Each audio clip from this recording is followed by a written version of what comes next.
श्री गोपाळ कृष्ण भगवान की जय, श्री दत्तात्रेय महाराज की जय।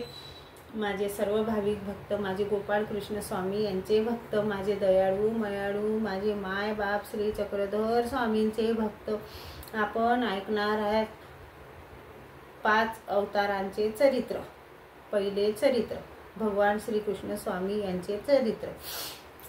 श्रीकृष्ण भगवान हे द्वापार युगाच्या अंतिम काळात मथुरा येथे सोमवंशी क्षत्रिय कुळातील वसुदेव देवकीच्या पोटी श्रावण मासातील कृष्ण पक्षी तिथी अष्टमी रोहिणी नक्षत्र बुधवारच्या मध्यरात्री अवतरले। वसुदेवाने श्रीकृष्णाला गोकुळात नंद यशोदा या व्रज संपदासी भक्तांच्या घरी नेऊन सोडले। श्रीकृष्णांनी वयाच्या 12 वर्षे गोकुळ वृंदावनात घालून तेथे अनेक नवल रूप बालक्रीडा केल्या। गौडायाची मुले व स्त्रिया यांच्यासह रासादी अनेक खेळ केले। गौडणीत राधा ही भगवंतांची आवडती गौडण होती। तिलाही भगवंतांची अत्यंत आवड। तिने भगवंतावर निर्विकार निष्काम प्रेम केले व पण श्रीधरादी ग्रंथकर्त्यांनी तिच्या प्रेमाविषयी अश्लीलतेचे शितोडे उडवले। सोक्तीने सविकार असे राधा कृष्णांचे प्रेम दाखवले, पण तशी वस्तुस्थिती नव्हती। जसा परमेश्वर निर्विकार तसा त्यांचा भक्तही निर्विकार।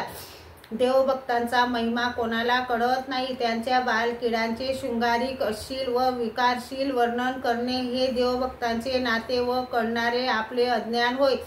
प्रभात समयी श्रीकृष्णाच्या भासरीचे मंजूळ स्वर कानी पडताच गोकुळवासियांना श्रीकृष्ण दर्शनाचे वेध लागत। त्यांचे दर्शन होताच गोकुळवासियांच्या अंतरात्मा तृप्त होई। त्यात स्त्री जाती अत्यंत स्नेहाळू असल्याने त्यांना श्रीकृष्णाचे सानिध्य सतत हवेसे वाटे। श्रीकृष्ण विना त्या व्याकुळ होत असत। इतकेच नव्हे तर पशु पक्षी किंबहुना वृक्ष वेलींनाही श्रीकृष्णाचा विरह लागे। अशा तऱ्हेची असामान्य वेद शक्ती असलेला अवतार भूतलावर झाला नाही। बाल्य अवस्थेची 12 वर्षे पूर्ण झाल्यावर भगवान मथुरेत गेले। तेथे कंस मामाला पार्थिव देहातून काढून सुखपडी पाठवले। कारागृहात असलेल्या माता पित्याला सोडविले। तदनंतर यमुना नदीच्या काठी विश्राम घाटावर येऊन ज्ञान शक्तीचा स्वीकार केला। येथूनच त्यांच्या जीवोद्धरण कार्यास प्रारंभ झाला। विश्राम घाट हे श्रीकृष्ण भगवंतांचे अत्यंत महत्वाचे चरणस्पर्शी स्थान होय। शक्ती स्वीकार केल्यावर श्री उद्धव प्रधानाला प्रेम विद्या संक्रमण केली।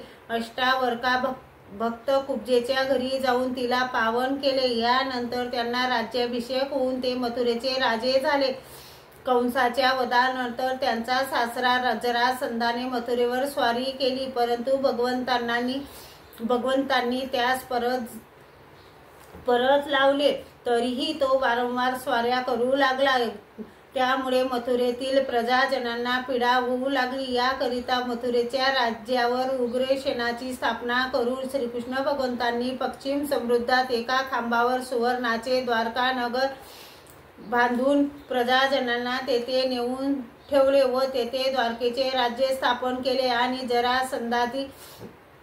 जरासंधादी शत्रूवर विजय मिळवला। हे राजकार्य करीत असताना पांडवांना त्यांच्या वनवास कालात मदत केली व युद्ध प्रसंगी त्यांच्या बाजूस होऊन त्यांचे राज्य त्यांना मिळवून दिले।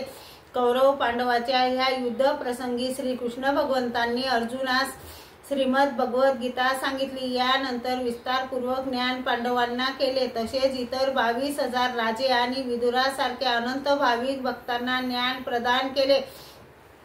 रुक्मिणी कुंती गांधारी यासारख्यांना प्रेम विद्या दिली व 16,000 गोपिकांना वेद शक्ती संक्रमण केली। असे हे श्रीकृष्ण भगवंतांचे जन्म व कार्य अलौकिक होय। जन्म कर्म चमे दिव्येहम व्यतीतोहम गीता। भगवान श्रीकृष्णांनी 1000 वर्षे राज्य करून कलियुगाचा काल सुरू होण्यापूर्वी पांडवांना त्यागाचे महत्त्व सांगून त्यांना हिमालयाकडे पाठविले। तसेच उद्धवांना अंतिम संदेश देऊन भक्त विदुरास ज्ञान सांगण्यासाठी त्यांना वृंदावनाकडे पाठवले। शेवटी श्रीकृष्ण भगवंतांनी स्वतः द्वारकेच्या बाहेर एका वृक्षाखाली बसून कापूर जळतो त्याप्रमाणे स्वयं आपल्या शरीराचा त्याग केला। भगवंतांनी सांगितलेली श्रीमद भगवद्गीता ही महर्षी व्यासांनी महाभारतात ग्रंथित केली। त्यातील 700 श्लोकाचे गीता तत्वज्ञान एकत्र करून लघु ग्रंथ तयार करण्यात आला। तो सर्वांच्या परिचयाचा श्रीमद भगवद्गीता ग्रंथ होय। श्री गोपाळ कृष्ण भगवान की जय।